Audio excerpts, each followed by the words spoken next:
Good evening, everybody. Thank you so much for coming. And just to explain the chants quickly, the first is an aspiration. May my mind follow the Dharma, may become one with the Dharma. And the idea of the Dharma is it's a progressive path that we tread upon, fly over, walk upon, or sometimes sleep through. That brings us to a state of greater and greater awareness and understanding. Unlike other traditions, Buddhism doesn't really point to any kind of salvation as much as our own personal liberation, which takes a lot of work, effort, energy, and awareness. So that's the idea. And that's more what we're going to talk about today. The cornerstone of that journey is the sitting practice of meditation. It's kind of interesting that the path would be instigated by sitting still. And it's the way the Buddha did it. It's the way thousands of individuals have done it over time. And it's what we could do here together. If you have any difficulty with the instruction I give or how I guide the meditation, just go back into your own regular practice. And for those of you that are new, this will be kind of a support, if that makes sense. First of all, if you could, Steve, you might want a little more height. What do you think? And Maja, maybe even you a little more height. The ideal is, and the reason I'm mentioning that is if you can get your hips higher than your knees, you'll be comfortable sitting up straight. And that's the real idea. Does that seem okay, or does it seem like you're going to tip over? Huh? I'll see. You'll see? Okay. Do you think a warrior posture would be good? Mm-hmm. It's fine. I don't want to make you embarrassed. Yes? Yeah. But I think with people with long legs, that's always good. How do you feel? You feel comfortable? Okay, great. And Maja, you could turn that sideways, that cushion, or she's going to get you another cushion. Maybe do this. Okay, great. Wonderful. Wonderful. How is that? Yeah. It's reaching. Oh, yeah. Okay. Good. So I always think the meditation is organized for me around the spine. So lifting the spine up. And as much as you can without effort or without muscular exertion, as though a string is holding the head up. And I would recommend that the head tilt forward so you're looking straight directly ahead of you toward the horizon. And then just simply lower your gaze, relaxing.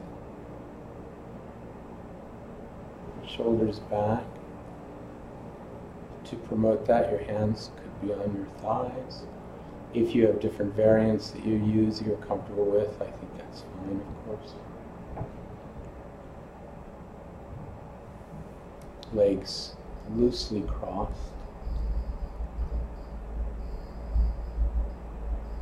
And bring your attention to your breathing.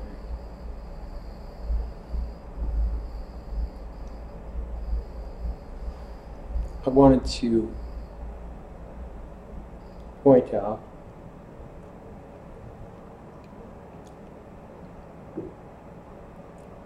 three levels of attention.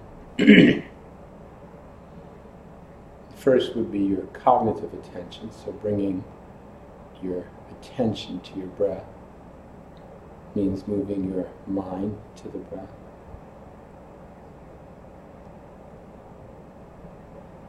And if you can relax a bit, open up a bit, deepen that into a more full-minded experience of the breath.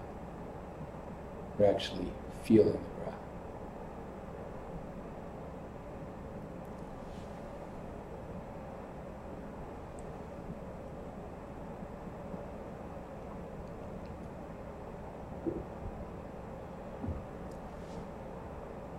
And the ideal experience with the breath is then to relax back a bit. Be aware of the space around you.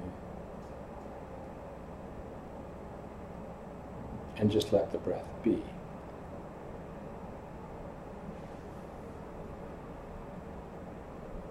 So when you need to bring yourself back to the present, you could employ the breath as a means.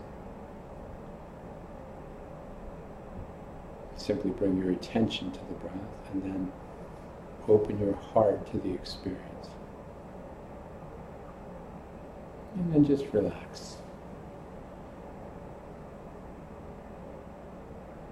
When you finally become synchronized, which shouldn't take very long here,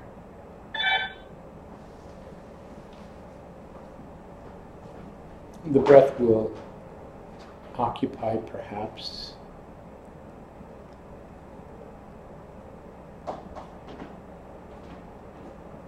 half of your attention.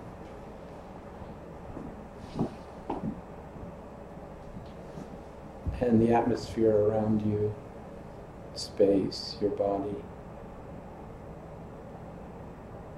will also be part of your present moment attention.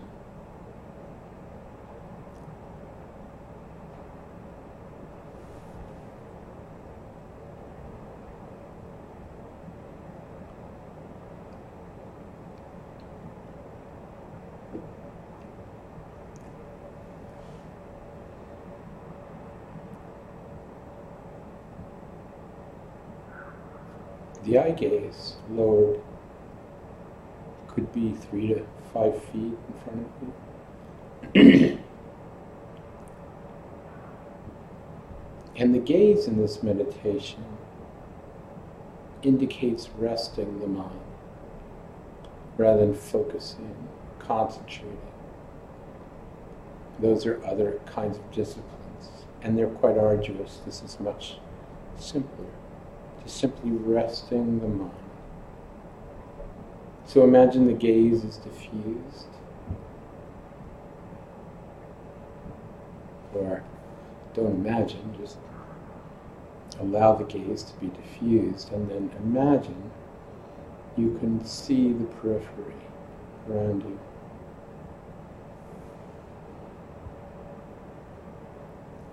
So they say the periphery is as equal import as the center.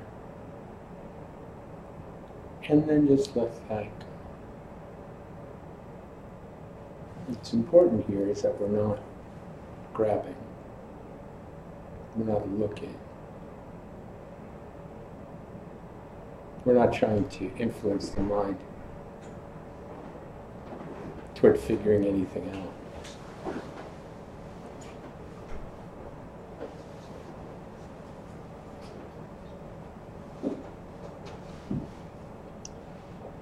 The jaw can be quite relaxed. Sometimes the mouth is slightly open.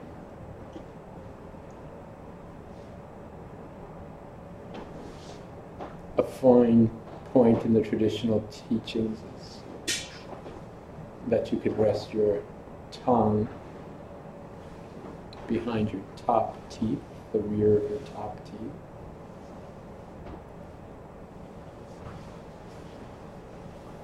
I don't think that's very important if it becomes difficult. Some people like that level of detail. And it seems to stop the salivation process a bit.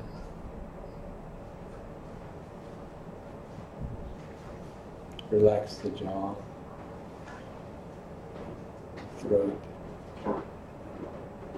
neck.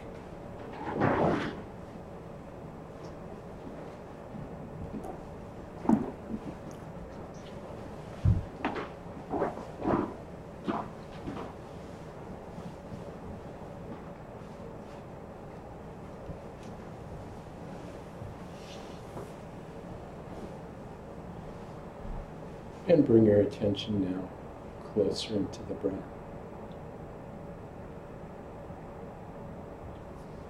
You might actually say 70%, the attention on the breath.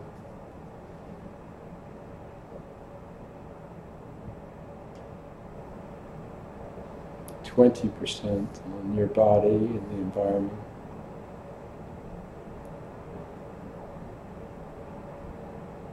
And that leaves 10% up to you.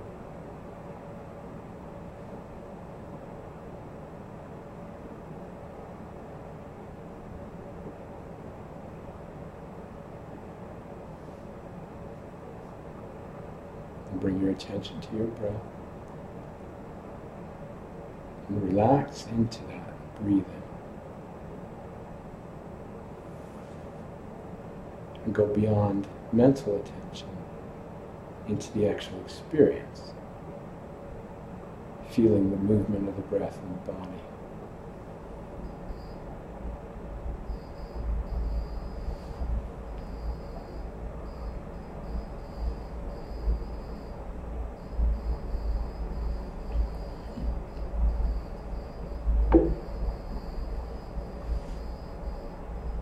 Gently become aware of the space around you a little bit.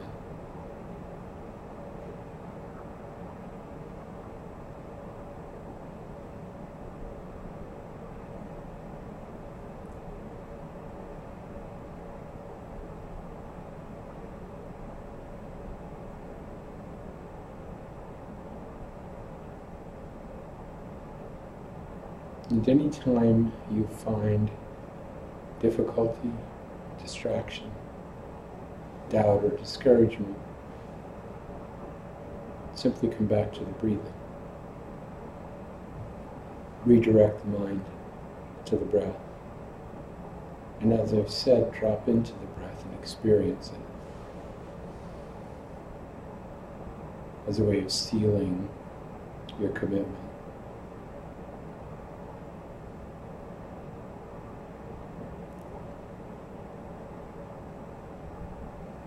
There's absolutely no reason for judgment, heavy-handedness, any kind of aggressive self-parenting. Simply let yourself be and keep encouraging the mind back to the breath whenever it occurs to you to do so.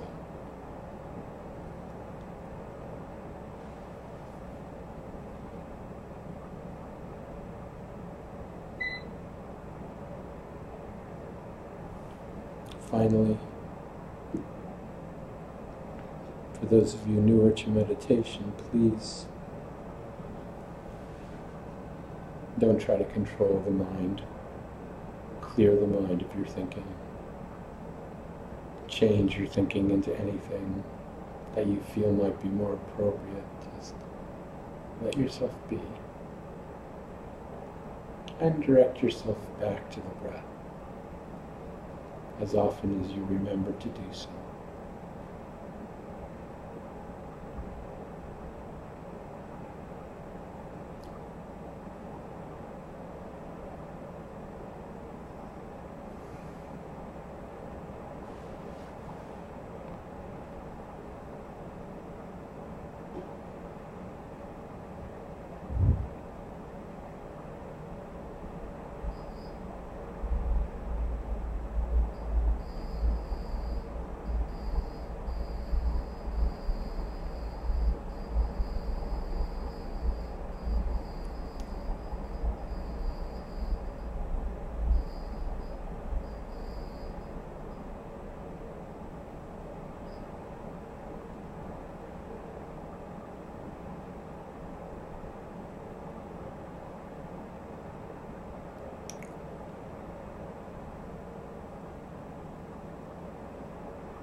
Thank you. Please feel free to stretch out a little bit. Welcome. Nice to see you.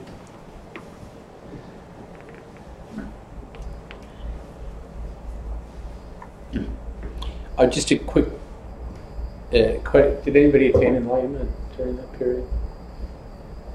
No.